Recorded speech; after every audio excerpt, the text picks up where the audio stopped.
Fritz Haarmann was born on October 25, 1879, in Hanover, the youngest rebel in a family of 6. Consider a tableau of Fritz, a singular individual amidst his peers. His proclivity for eschewing conventional pursuits in favor of the unconventional, such as donning his sister's attire and engaging with dolls, unveils a nuanced facet of his character. A proficiency in needlework and cookery, nurtured by his mother's indulgence, added a layer of complexity to his early years.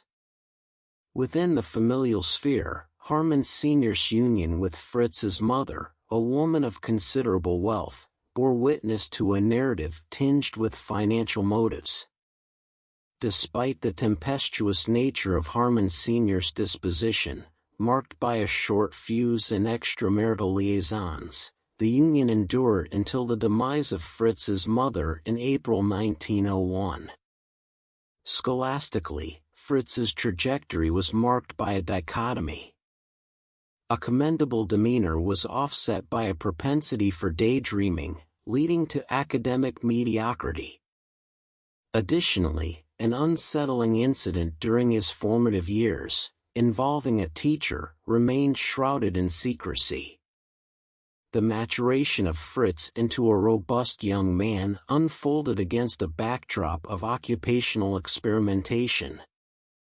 After a stint as an apprentice locksmith, an unexpected pivot occurred at the age of 15, enrollment in a military academy in Breisach, commencing on April 4, 1895. Haarmann successfully acclimated to military life and demonstrated commendable performance during his training as a soldier.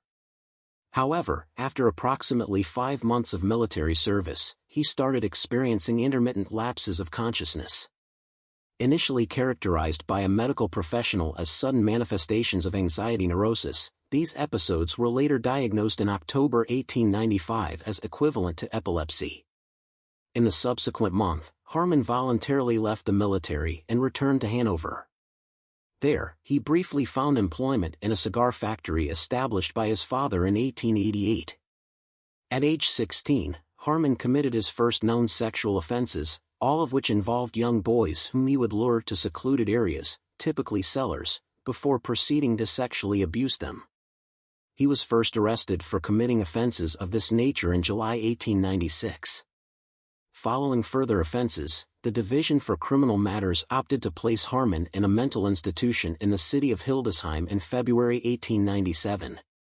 As Fritz Haarmann's life unfolded, the shadows deepened. Following his discharge from the military, he faced a harrowing journey through psychiatric evaluation, confinement, and a chilling escape. Briefly transferred to a Hanover hospital for psychiatric evaluation, the verdict rendered was devastating. A psychologist named Gert Schmalfuss certified Haarmann as incurably deranged, deeming him unfit to stand trial. Ordered to be confined indefinitely in a mental institution, Haarmann's descent into darkness seemed irreversible. On May 28, 1897, he returned to the confines of the institution, a captive of his own deranged mind. However, fate took a sinister turn. In January 1898, Haarmann orchestrated a daring escape from the mental institution.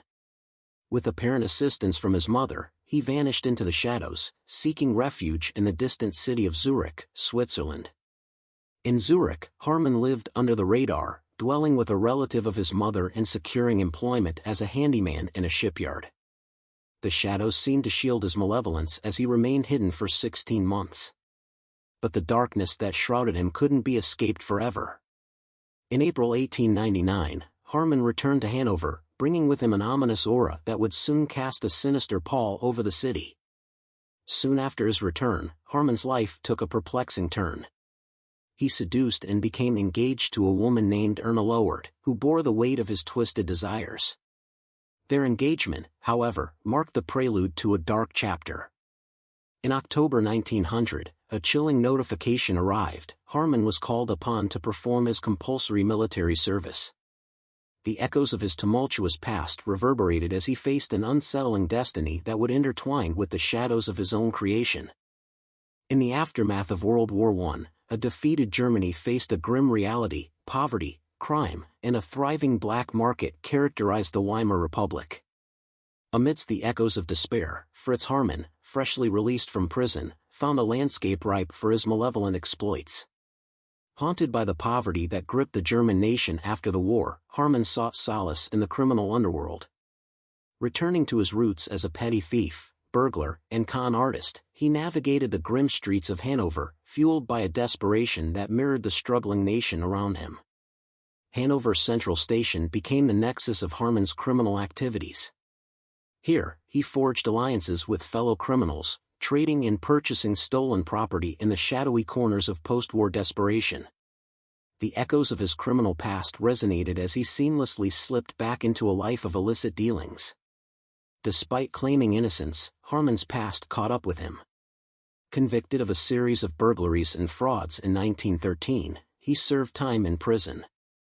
The Weimar Republic's landscape, marred by economic strife, only intensified his resolve to return to a life of crime upon his release in April 1918. Returning to Hanover, Haarmann briefly lived with family before setting up a solitary residence in August 1918. The struggles of a defeated nation mirrored his own internal turmoil as he sought refuge in the shadows of his criminal past. Between 1918 and 1924, Haarmann committed at least 24 murders, although he is suspected of murdering a minimum of 27. All of his victims were males between the ages of 10 and 22, the majority of whom were in their mid to late teens. The victims were lured back to one of 3 addresses in which Haarmann is known to have resided throughout those years. He is known to have killed upon the promise of assistance, accommodation, work, or under the pretense of arrest. At Haarmann's apartment, the victim was typically given food and drink before Haarmann bit into his Adam's apple, often as he was strangled. Often this caused the victim to die of asphyxiation, but on several occasions Haarmann bit completely through his victim's Adam's apple and trachea. Haarmann referred to the act of biting through his victim's neck as his love bite. All of Haarmann's known victims were dismembered before their bodies were discarded, usually in the Lane River, although the dismembered body of his first known victim had simply been buried and the body of his last victim had been thrown into a lake located at the entrance to the Herrenhausen Gardens.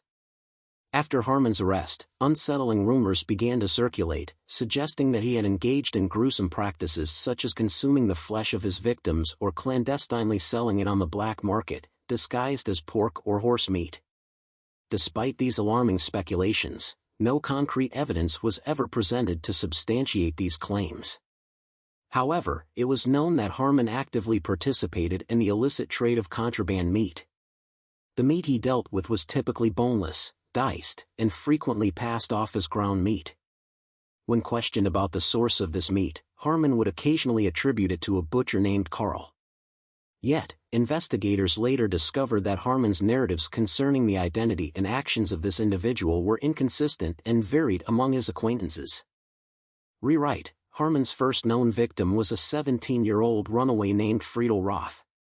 When Roth disappeared on September 25, 1918, his friends told police he was last seen with Haarmann, who at the time resided in a single-room apartment at 27 Sellerstrasse.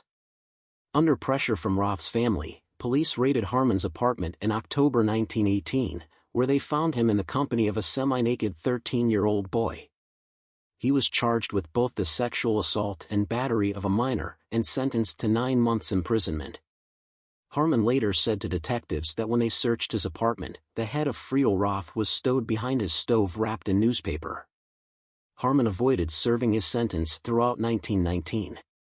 That October, he met an 18-year-old youth named Hans Grans, who had run away from his home in Berlin following an argument with his father on October 1.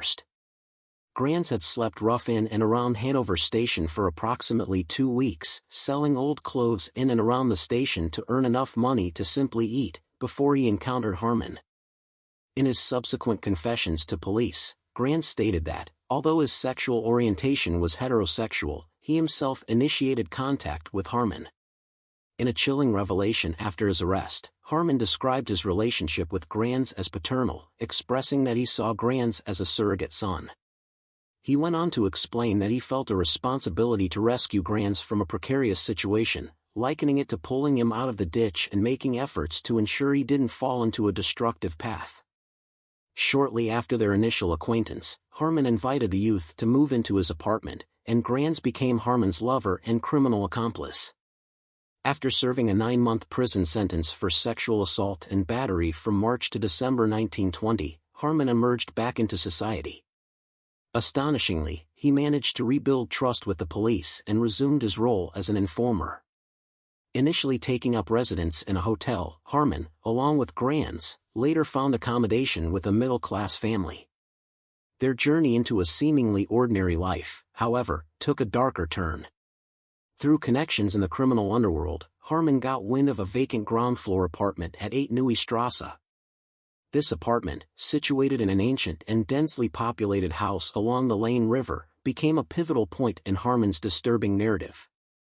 Securing a letting agreement under the guise of using the space for storage, Harmon, accompanied by Grans, moved into 8 Neue Strasse on July 1, 1921. Harmon's spree of horror unfolded in post-World War I Germany, where he preyed upon young male commuters, runaways, and male prostitutes in and around Hanover's Central Railway Station. Harmon's moved to 8 Neue Strasse in July 1921, where he and his accomplice, Hans Grans, committed unspeakable acts against innocent victims. Explore the eerie atmosphere of Harmon's apartment at 2 Rote Rye, and witness the unsettling disappearances of young souls like Fritz Frank, Wilhelm Schulz, Roland Hutch, and Heinrich Struss. Haunted by the grisly details, we delve into Harmon's move to 2 Rote Rye, where the darkness deepened. The disappearances of Ernst Ehrenberg, Paul Broniszewski, Richard Graf, Heinz Brinkmann, Adolf Henapel, and Adolf Hennies paint a terrifying picture of a serial killer who operated in plain sight. In 1924, Fritz Harmon claimed his first victim, 17-year-old Ernst Speaker, who vanished on January 5.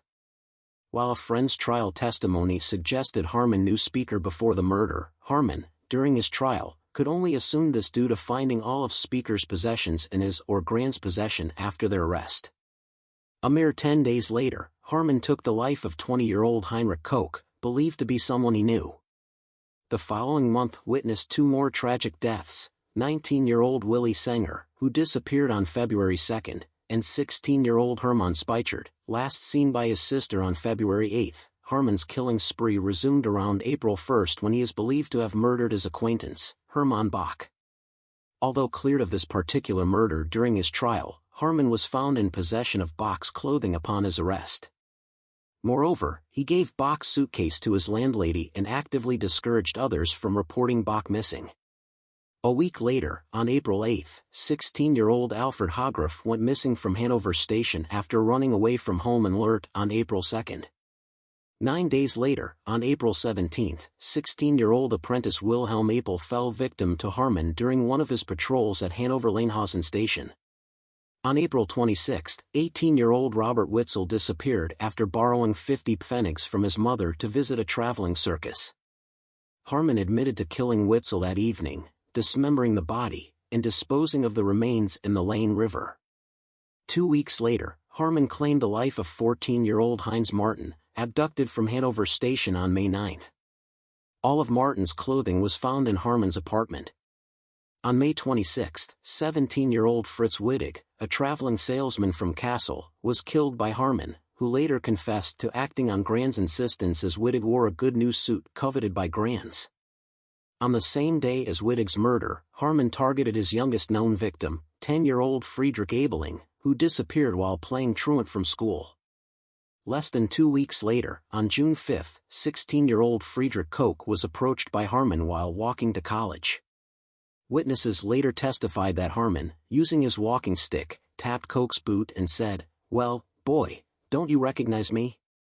Harmon's final victim, 17-year-old Erich de Vries, met his fate on June 14, 1924, at Hanover Station.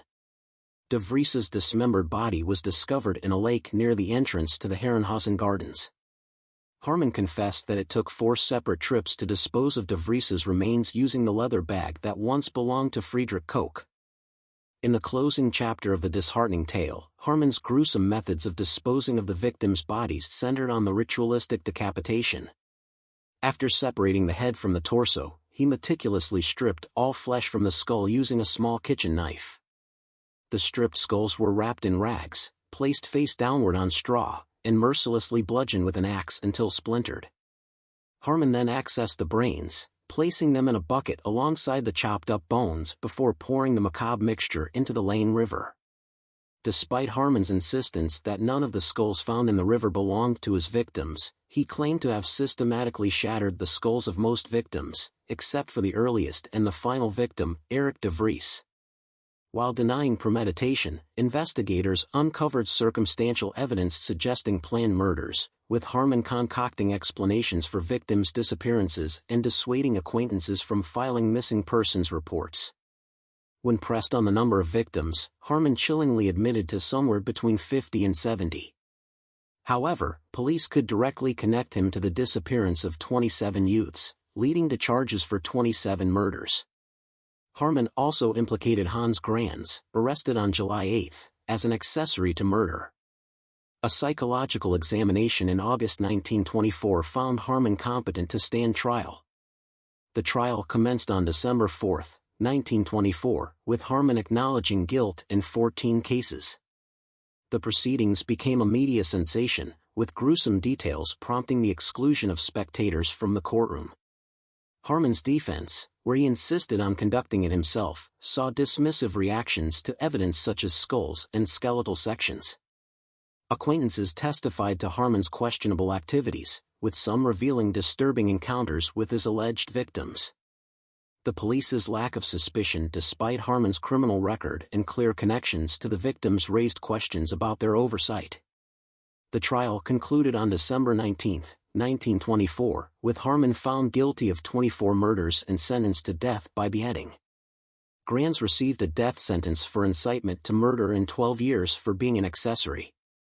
Harmon accepted the verdict, expressing readiness for his fate, while Grans appealed unsuccessfully in February 1925. In the early hours of April 15, 1925, the infamous Fritz Harmon faced the guillotine in the Hanover prison grounds, executed by Karl Grobler. Maintaining German tradition, Harmon learned of his impending execution only the night before. Prior to his demise, he engaged in prayer with his pastor, and his final desires were granted, a last cigar and Brazilian coffee in his cell. The execution was a private affair, witnessed by only a few individuals, with no press allowed. Despite appearing pale and nervous, Harmon displayed a semblance of bravado on his way to the guillotine. His last words echoed guilt and a desire to face death courageously. "I am guilty, gentlemen, but, hard though it may be, I want to die as a man." Just before his beheading, he added, "I repent, but I do not fear death." Harmon's confession during his arrest lacked precision regarding the number and timeline of his killings. Initially claiming maybe 30, maybe 40 victims, he later asserted a range between 50 and 70. Following his execution, a forensic examination of sections of his brain revealed traces of meningitis. Though the brain sections were not preserved permanently, Harmon's head was kept in formaldehyde at the Göttingen Medical School until 2014 when it was cremated. The victims, whose remains were recovered, found a final resting place together in a communal grave at Stockener Cemetery in February 1925. In 1928, a granite memorial with the names and ages of the victims was erected over the grave. A twist in the narrative emerged with the discovery of a letter from Harmon asserting Hans Grans' innocence. Dated February 5, 1925, and addressed to Grans' father, the letter claimed that Grans had no knowledge of Harmon's crimes and that accusations against him were obtained under duress. Grans faced a retrial in January 1926, charged with aiding Harmon in the murders of Adolf Hanappel and Fritz Wittig.